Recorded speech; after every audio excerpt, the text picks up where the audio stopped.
Good morning ಎಲ್ಲರಿಗೂ. ಬರೀ 37 ದಿನ ಓದೈತಿ 2026 2026ಗೆ. ಅದಕ್ಕೆ ಇವತ್ತು ಡೇ 1. ನಾ ಇವತ್ತು ಒಂದು ಬ್ಲಾಗ್ ಮಾಡೋಕ್ಕೆ ಶುರು ಮಾಡತ್ತೀನಿ. ಇನ್ನು 36 ದಿವ್ಸಕ್ಕೆ ಏನೇನು ಹಾಕೈತೆ ಅದನ್ನೆಲ್ಲ ಮಾಡೋಕ್ಕೆ. ನಮ್ಮ ರಾತ್ರಿ ನೈಟ್ ಶಿಫ್ಟ್ ಮುಗಿಸಿ ವಾಕಿಂಗ್ ಹೋಗೋದು ಸ್ವಲ್ಪ ಕಷ್ಟ ಆಯಿತು, ಆದರೂ ಹೋದ್ನಿ.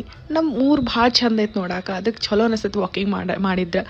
ಆಮೇಲೆ ಬರುವಾಗ ಎಳ್ನೀರು ಕುಡಿದ ವಾಪಸ್ ಬಂದು ಕೂಡಲೇ ಒಂದು ಸ್ವಲ್ಪ ನಾಷ್ಟ ಎಲ್ಲ ಮಾಡಿ ಜಳಕಕ್ಕೆ ಹೋಗಿ ಪೂಜೆ ಮಾಡಿ ಆದಮೇಲೆ ಪಟ್ಟನ ನಾಷ್ಟ ಮಾಡಿ ಇನ್ನು ಮತ್ತು ಮಲ್ಕೊರಕ್ಕೆ ಹೋಗ್ಬೇಕಂತ ಡಿಸೈಡ್ ಮಾಡಿದ್ವಿ. ಯಾಕಂದ್ರೆ ರಾತ್ರಿ ಎಲ್ಲ ಕೆಲಸ ಮಾಡಿ ಭಾಳ ಸುಸ್ತಾಗಿತ್ತು. ನೈಟ್ ಶಿಫ್ಟ್ ಮಾಡಿದವ್ರ ಪರಿಸ್ಥಿತಿ ಅವ್ರಿಗೆ ಗೊತ್ತಾ.